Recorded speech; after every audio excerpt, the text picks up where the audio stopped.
Welcome to ஆன்மீகம் Tamil YouTube channel. சொந்த வீடு அமைய முருகன் அருள் ஒரு கண் கலங்கும் அற்புதம். ஓம் சரவணபவ். இந்த மந்திரம் மட்டும் என் வாழ்வில் நடந்த மிகப்பெரிய அற்புதத்திற்கு சாட்சியாய் இருந்தது. வாடகை வீட்டில் ஒரு வாழ்வு. குழந்தை பருவத்திலிருந்து வாடகை வீட்டில்தான் வளர்ந்தேன். வீட்டுக்கு வீட்டாக மாற்றியதன் காரணமாக என் அப்பா எப்போதும் மன அழுத்தத்துடன் இருப்பார். எங்கேயாவது 2 வருடங்கள் இருந்தாலே பெரும் ஆச்சரியம். வீட்டின் சொந்த உரிமையாளர்கள் எப்போது வீடு காலியாகச் செய்யச் சொல்வார்களோ என்ற பயம் எப்போதும் இருந்தது. அம்மா அடிக்கடி சொல்வாள், நம்ம கிட்ட இருக்க ஒரு சொந்த வீடு கூட இல்லையே. அதை கேட்டால் என் மனம் உடைந்து போய்விடும். நான் சிறு பிள்ளையாய் இருக்கும் போதே மனதுக்குள் ஒரு கனவு, ஒரு சொந்த வீடு. போராட்டங்கள், ஏமாற்றங்கள், மன அழுத்தம். பள்ளி முடிந்து வேலைக்குச் சென்றேன்.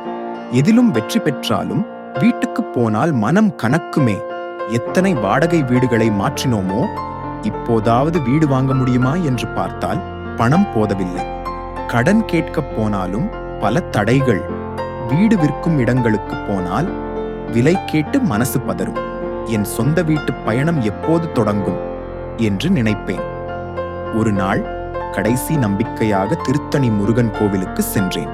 கண்ணீர் விட்டு வேண்டிக் கொண்டேன், முருகா, நீயே இல்லாமல் ஒரு இலை கூட நகராது. எனக்கு ஒரு சொந்த வீடு வேண்டும். என் குடும்பத்துக்கு ஒரு வீடு வேண்டும். இல்லையென்றால் இந்த வாழ்க்கையே அர்த்தமற்றது. அந்த நேரம் கோவிலில் அர்ச்சகர் அரோகரா என்று கத்த என் உடம்பு முழுக்க நடுக்கம் வந்தது. எனக்குள் ஒரு அமைதி வந்தது. அவன் இருக்கிறான், அவன் பாதை காட்டுவான். அதிசயம். முருகன் அருள். ஒரு வாரத்திற்குள் என்னை வளர்த்தவளாக இருக்கும் என் அத்தையின் அழைப்பு, இங்க ஒரு வீடு விற்பனைக்கு இருக்கு, நீ பார்ப்பாயா? சொந்த ஊரிலேயே மிக சலுகை விலையில் ஒரு சிறிய வீடு. நம்பவே முடியவில்லை. கடன் அமையாத இடத்திலிருந்து அமைய ஆரம்பித்தது. நண்பர்கள், சகோதரர்கள், எதிர்பார்க்காத உதவிகள். சில மாதங்களில் அந்த வீடு என் பேரில் வந்தது. முதலாக அம்மாவும் அப்பாவும் உற்சாகத்துடன் கதவை திறந்தபோது அவர்களின் கண்ணில் கண்ணீர். அப்பா என்னை கட்டிப்பிடித்து, இனி எவனும் எங்களை வெளியே போக சொல்ல முடியாது என்று அழுதார். அந்த கணத்தில்தான் உணர்ந்தேன், முருகன் அருள் எதையும் மாற்றிவிடும்.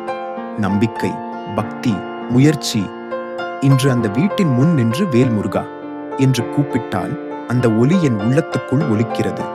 நம்பிக்கை வைக்கிறவங்க கைவிடப்பட மாட்டாங்க. முருகன் இருக்கிறான், அவன் கைவிடுவதில்லை. உங்கள் கனவுகளுக்காக போராடுங்கள், பக்தியுடன் இருங்கள். முருகன் உங்களின் வாழ்க்கையை மாற்றுவான். ஓம் சரவணபவ. நம்ம சேனலை சப்ஸ்கிரைப் பண்ணுங்க. மீண்டும் ஒரு அற்புதமான வீடியோவில் சந்திப்போம்.